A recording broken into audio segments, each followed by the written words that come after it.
Raquel, encarregada do Departamento Pessoal no escritório Marcos Contabilidade, na cidade de Itabaiana, Sergipe. E hoje nós estamos aqui com a senhora Rosenilda Santos. Ela possui graduação em bacharelado em Direito pela Universidade Federal de Sergipe, mestrado em Políticas Sociais e Cidadania pela Universidade Católica de Salvador, atualmente auditora do Fiscal do Trabalho, do Ministério do Trabalho e Emprego, professora de Direito do Trabalho e estudante do doutorado da Universidade Católica de Salvador, tem experiência na área de Direito, com ênfase em Direito do Trabalho, atuando principalmente nos seguintes temas: Direito do Trabalho, Mercado de Trabalho, Auditoria Fiscal do Trabalho, Competência e Fiscalização do Trabalho. Hoje, ela também faz parte do comitê gestor, né, que representa o estado de Sergipe e do E-Social. Então, hoje ela vai falar um pouquinho para a gente sobre alguns tópicos, coisas que chamam bastante atenção, que são motivos de muitas dúvidas de várias pessoas, certo? De várias empresas e pessoas que trabalham aí no departamento pessoal. Boa tarde, então, professora, né? E aí a gente gostaria que a senhora se apresentasse, falasse um pouco para o pessoal do nosso canal, para a gente começar a abordar os tópicos que a gente separou aqui. Agradecer o convite, Marcos Contabilidade, né, para ter esse contato, cumprimentar todos que estejam nos assistindo e estamos aí à disposição para tentar contribuir com vocês para tirar as dúvidas ou as principais inquietações do E-Social. Muito bem. O momento agora, nessa semana, foi publicado aí no dia 4, que houve uma mudança, uma alteração no cronograma, né, das empresas das micro e pequenas empresas. Então, eu gostaria que a senhora falasse um pouquinho sobre essa mudança, porque ontem eu estava conversando com algumas pessoas no curso e vi que o pessoal está com algumas dúvidas em relação à abordagem, se vai ser só do regime tributário, ou se o faturamento, né, ou se é da microempresa, empresa de pequeno porte. A gente está meio assim confuso ainda na hora de fazer esse levantamento dessas empresas para saber quem vai realmente entrar agora, no mês de julho, e quem foi prorrogado para o mês de novembro. Veja bem, o Comitê Gestor tem sido muito sensível às demandas das empresas, reconhecendo as diversas dificuldades, né? Então já havia um bom tempo a demanda das microempresas, dos microempreendedores, para poder se ajustar ao E-Social. Né? Então, se as grandes empresas ou médias empresas têm as dificuldades de fazer ajustes nas rotinas, criar um novo padrão de procedimento interno da empresa para poder se preparar para cumprir o E-Social, há uma dificuldade muitas das vezes maior para as empresas de menor porte.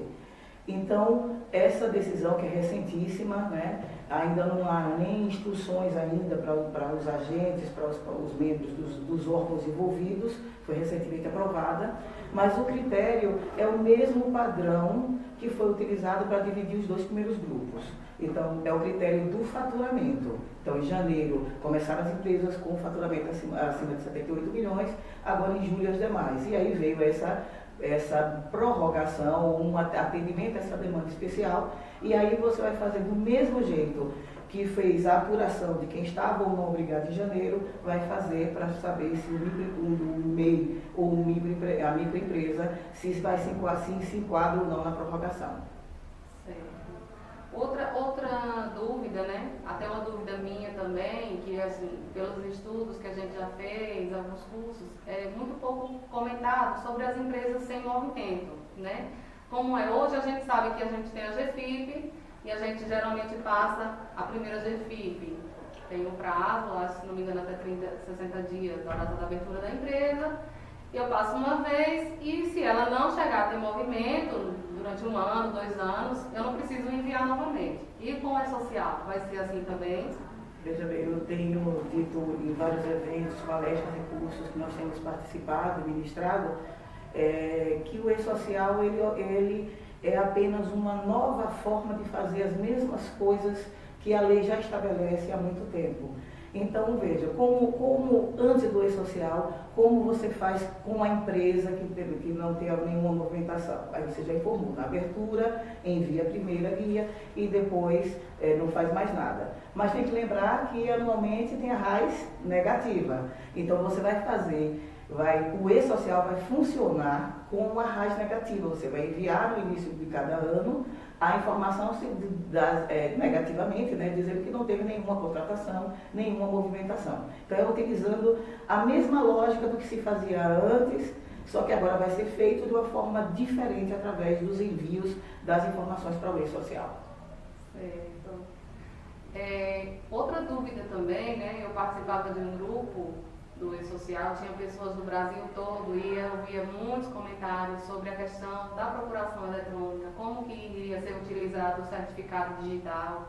Então, assim, gostaria que a senhora falasse um pouquinho também sobre essa questão para o pessoal que está nos assistindo. Veja bem, essa questão para nós que atuamos na fiscalização, nós damos a esse tema uma relevância, uma importância muito grande e que muitas das vezes as pessoas não se preocupam. Então, o certificado digital é um documento da pessoa e tudo que ela fizer através da internet, perante qualquer órgão, é como se ela tivesse com a mãozinha dela assinando o documento. Então, é a mesma coisa. Então, você coloca sua assinatura em qualquer lugar, você assina um papel em branco e deixa solto por aí? Não. Né? Então, o e-social tem diversos atos que são praticados através de envios das informações e que tem uma repercussão e efeitos muito grandes sobre a empresa. Então, a certificação digital é a sua assinatura eletrônica, então não pode ser feito de qualquer jeito ou entregue a qualquer pessoa. A gente sabe que às vezes para facilitar na correria do dia a dia, se deixa o certificado com um empregado, né, o responsável, o gestor, às vezes com os contadores, né? Porque a pessoa às vezes não sabe manusear aquela ferramenta e tudo mais, tem medo de usar, né? Mas para isso o e-social tem previsão, e que isso é uma coisa que já existia, mas tem certos padrões para poder fazer a procuração eletrônica. Então, assim como você não pode ir resolver alguma coisa num determinado órgão, hoje vai no cartório e assina a procuração para que alguém lhe represente, no e-social você pode fazer a mesma coisa. Basta acessar o site da Receita Federal e ali dizer a quem você está dando poderes para lhe representar dentro do e-social. Então, nós temos diversos perfis, né, lá, previstos dentro do e-social. Então, você pode dizer, olha, para aquelas pessoas que são responsáveis pelos registros dos trabalhadores, pela coleta dos dados, pelo cadastramento, ele vai receber a procuração e só vai fazer isso. Ele não pode fazer nada além disso. Para a equipe de saúde e segurança também é interessante emitir uma procuração eletrônica, que é um setor de um conhecimento específico, as pessoas do setor pessoal, por mais que tenha familiaridade, mas não tem os conhecimentos técnicos, né, do engenheiro, do médico do trabalho, do técnico do trabalho. Então, o e-social está preparado para que a empresa possa fazer essas procurações digitais, essas procurações eletrônicas, e o uso dela delimita as responsabilidades. Então, mesmo que eu dê uma procuração para alguém que faça algo que possa me afetar de forma negativa, mas ali está definido claramente quem praticou o ato, para eu cobrar eventualmente alguma responsabilidade. Mas se eu forneço a alguém meu certificado digital, o que ele fizer, para todos os efeitos legais, fui eu quem fez. Ok. Outro ponto que a gente tem também algumas dúvidas, né? É justamente assim, um ponto até que eu vejo assim, certa vulnerabilidade, né, para as empresas, é justamente a questão da segurança do trabalho, certo?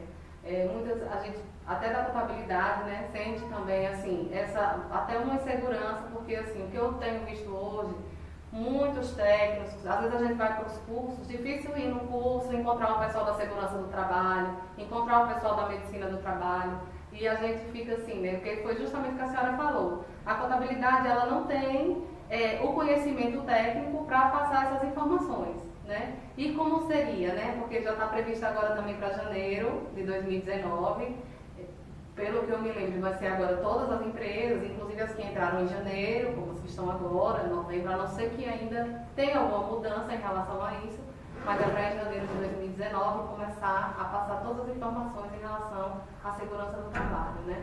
E aí, como é que, o que a gente pode falar para o pessoal, para as empresas, né, para os nossos clientes e para quem está assistindo a gente, né, para deixar eles um pouco mais tranquilos em relação a essa questão da segurança do trabalho, que eu vejo que é um ponto mais delicado, não sei porquê, sim, um pouco distante até da minha realidade, não tão distante, porque a gente tem um certo contato, mas por conta do pessoal tem muito essa visão que tudo não, vai ser tudo a contabilidade, e eu sinto que não é bem por aí esse caminho.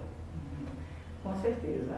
A parte de saúde e segurança, eu também tenho percebido isso que você também já verificou, né, nos cursos, eventos, e que a equipe de saúde e segurança, as pessoas em saúde e segurança, não todas, algumas já estão participando, né, buscando informação, mas muitas ainda estão com a impressão de que o e-social não afeta essa área da empresa.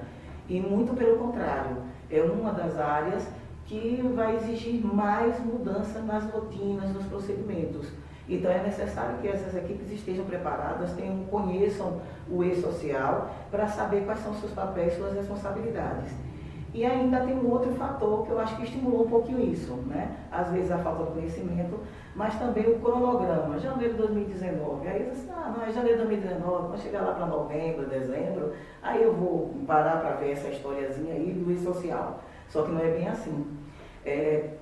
Tudo dentro do e-social, a ideia é concentrar e integrar diversos aspectos de gestão da empresa. Então, são várias obrigações. Então, para dar um exemplo, há diversas incidências de encargos da Previdência Social que dizem respeito à saúde e segurança. E isso não vai se aguardar para 2019. Então, já na primeira fase que estamos agora, vivendo, né, julho e agosto de 2018, nessa primeira fase já tem algumas informações de saúde e segurança que a empresa precisa enviar. Ela precisa mapear, classificar e identificar todos os ambientes, setores da empresa e os seus riscos. Então, a parte de saúde e segurança ainda há um prazo, mas a equipe tem que participar de todas as etapas, de todo o passo a passo, tem que se integrar, a equipe do setor pessoal, tem que se integrar com o setor contábil, todos têm que caminhar juntos, o setor jurídico da empresa. Então, a qualidade das informações, a natureza do trabalho, né, que envolve o meio social, exige que as informações sejam feitas com a máxima cautela, com o máximo cuidado e que informe de forma correta o cumprimento da legislação. Então, às vezes, a pessoa faz e às vezes não tem noção da área do outro. Então, por exemplo, o advogado pode passar uma orientação para a empresa e não tem a menor ideia dos impactos na contabilidade, ou o contrário, enviar uma informação da folha de pagamento sem ter uma noção dos riscos, muitas das vezes da forma como, às vezes a empresa não está irregular, mas informa de uma maneira que pode induzir os agentes fiscais a interpretar de uma forma equivocada. E até você corrigir, explicar e comprovar que estava certo, mas que a informação é que não foi tão precisa, às vezes algumas dores de cabeça, né, já ocorrem. Então é bom evitar problema.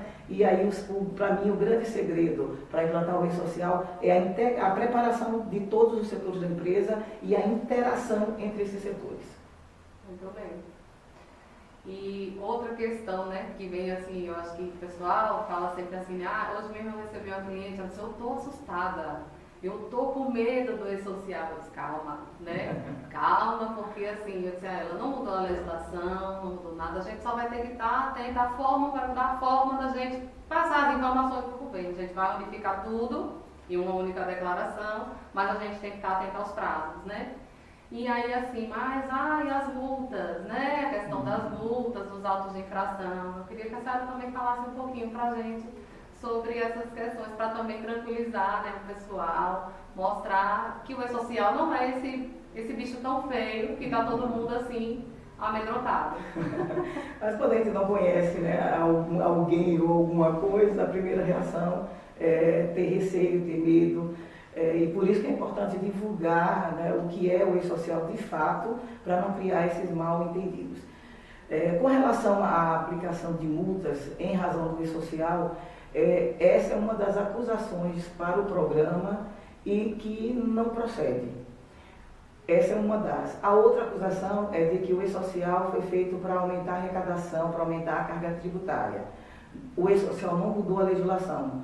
A carga tributária, né, se sabe que a carga tributária do Brasil é uma das maiores do mundo, e o e-social não aumentou um percentual, nada nessa carga tributária. Então, a carga tributária que já existia continua. Com relação às multas, a mesma coisa. Então, a diferença vai ser, se hoje eu estou irregular, não estou cumprindo a legislação, estou fazendo de uma forma que já sei que infringe a lei, A única diferença é que com o e-social, como você tem que informar essas informações dentro do prazo legal, o simples fato de não informar já pode acionar um procedimento fiscal. Você, se reiteradamente, não vou fazer o e-social, já ouvi isso, não vou fazer, não vou aderir. Não é uma questão de adesão. Está mudando a forma das empresas comprovarem as suas obrigações legais, trabalhista, previdenciária e fiscal.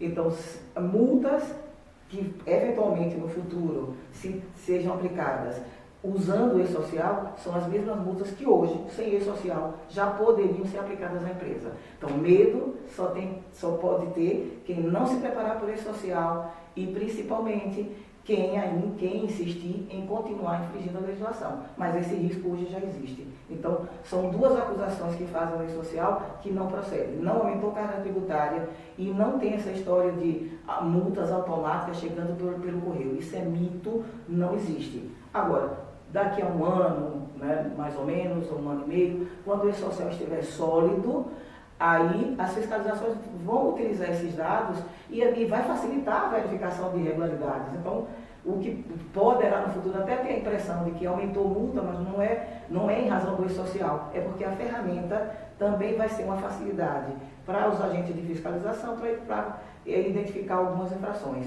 Também trará benefício para as empresas, né? Você não vai estar perdendo tempo e mandando inúmeras vezes as mesmas informações. Então você vai também ganhar em tempo e em eficiência, e esse aspecto também tem que ser ressaltado para o meio social.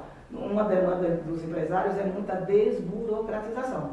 O e-social é uma ferramenta que vai desburocratizar muito a relação do contribuinte, dos empregadores com os poderes públicos. Eu queria agradecer a sua presença, a sua disponibilidade de ter aqui com a gente Marcos Contabilidade na cidade de Itabaiana, né?